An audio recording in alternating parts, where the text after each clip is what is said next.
Bismillahirrahmanirrahim. Assalamualaikum warahmatullahi wabarakatuh. Saya Muhammad Julian Syafiq Fahru Rozi, perwakilan dari kelompok 4 yang akan membagikan hasil diskusi dari kelompok kami terkait dari teks hikayat sendiri.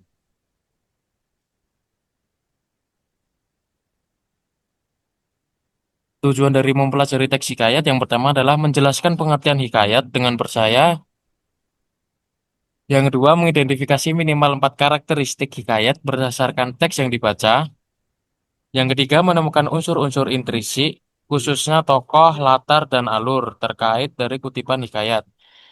Yang terakhir adalah mendata minimal 2 nilai kehidupan intrinsik yang relevan dengan kehidupan masa kini dari hikayat yang dibaca.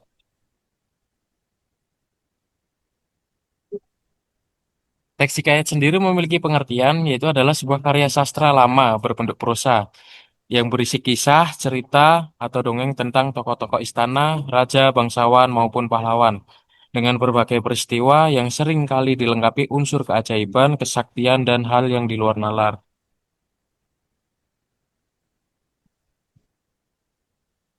Teks hikayat sendiri memiliki tujuan sebagai berikut. Yang pertama, menghibur para pembaca atau pendengar. Yang kedua, memberikan teladan lewat tokoh utama yang berperilaku baik.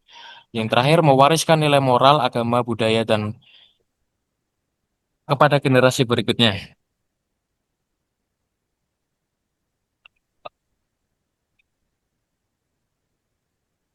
Teks hikayat sendiri memiliki ciri-ciri sebagai berikut, yaitu menggunakan bahasa klasik atau lama. Yang kedua, tokoh-tokohnya sering berasal dari kalangan bangsawan, raja, atau tokoh sakti. Yang ketiga, mengandung unsur magis atau keajaiban. Dan yang keempat, memuat nilai moral, budaya, dan religius.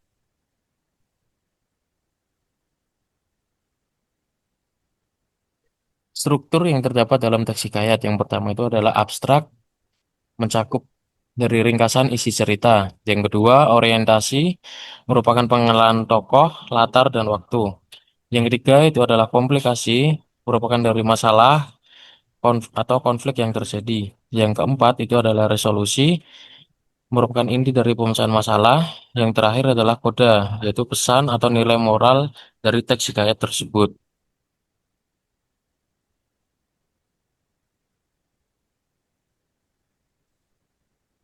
Ragam kekayaan budaya dalam hikayat.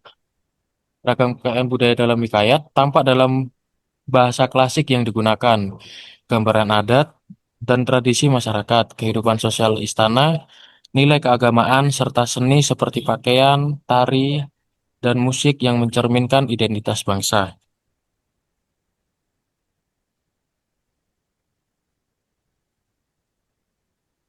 Dalam hikayat sendiri terkandung nilai-nilai yang relevan dengan kehidupan masa kini. Yang pertama itu adalah nilai moral, berupa kejujuran, keberanian, kesetiaan. Yang kedua adalah nilai sosial, yaitu berkaitan dengan gotong royong, persatuan. Yang ketiga adalah nilai religius, yaitu tentang ketaatan beragama dan ajaran akhlak. Yang keempat, nilai tradisi, itu berupa dari upacara, tata krama, dan aturan hidup. Yang terakhir adalah nilai estetika, yaitu merupakan berkaitan dari bahasa, seni, pakaian, dan kesusastraan.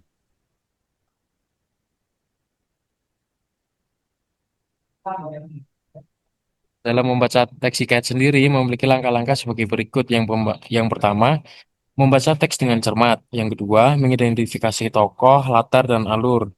Yang ketiga, menemukan nilai moral, sosial, dan budaya.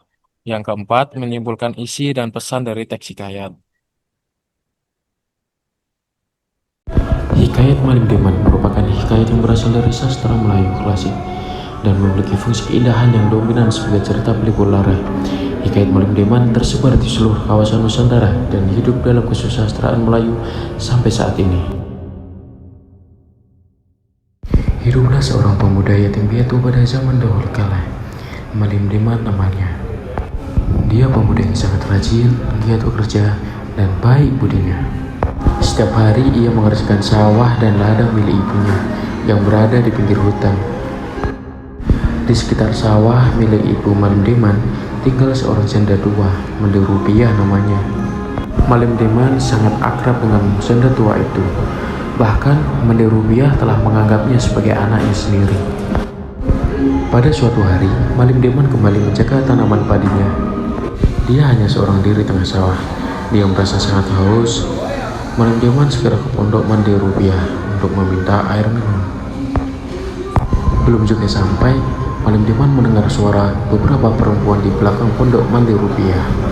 Dengan langkah yang perlahan-lahan, Malim Deman menuju ke sumber suara yang mencurigakan tersebut. Malim Deman pun terkejut melihat 7 bidadari yang sedang mandi di kolam belakang pondok Mande Rupiah. Malim Deman sangat terpesona melihat kecantikan 7 bidadari itu. Menjelang pagi datang, 7 bidadari itu berniat untuk kembali ke kahyangan. Namun, salah satu bidadari itu, yakni bidadari bungsu, tidak dapat menemukan selendangnya.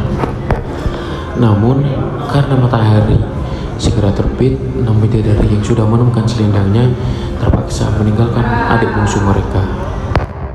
Keenamnya menggunakan selendang mereka masing-masing untuk terbang kembali menuju ke kayangan. Sepeninggalnya kakak-kakaknya, si bungsu menangis. Dia takut akan tinggal di bumi. Malim Deman lantas langsung mendekati dan menghibur si bidadari bungsu.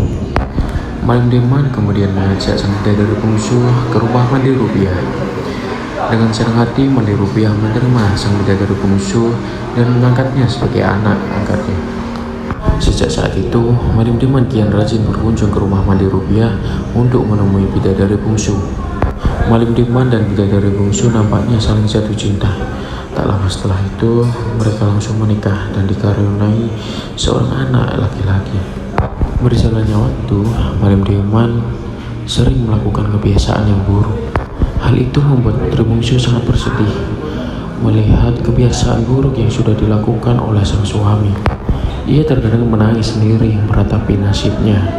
Semakin lama, rasa itu semakin besar. Dan pada akhirnya, ia menemukan selendang di rumah ibunya. Dia berpura-pura hendak menjemur selendang itu. Seketika, ia membawa selendang itu ke rumahnya. Putri bungsu kemudian menemui Bujang Harim, pegawai Malim Deman. Putri bungsu berencana kembali ke kayangan dan akan membawa Sultan Buano, anak Malim Deman dan putri bungsu.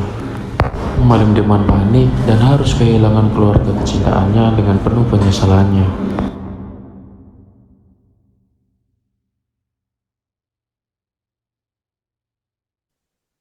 Nah, berikutnya ada latihan soal yang mungkin bisa kalian kerjakan. Ada beberapa soal. Yang pertama itu apa yang dimaksud dengan teks hikayat. Nah, itu bisa kalian kerjakan. Yang kedua itu, yang ketiga, bacalah kutipan teks hikayat berikut. Nah, ini soal untuk yang selanjutnya.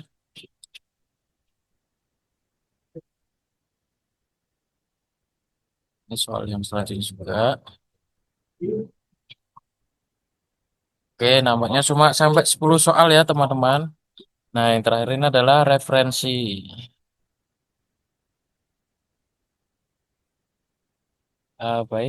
Sekian pemaparan presentasi dari kelompok 4 tentang teks hikayat. Kurang lebihnya mohon maaf. Wassalamualaikum warahmatullahi wabarakatuh.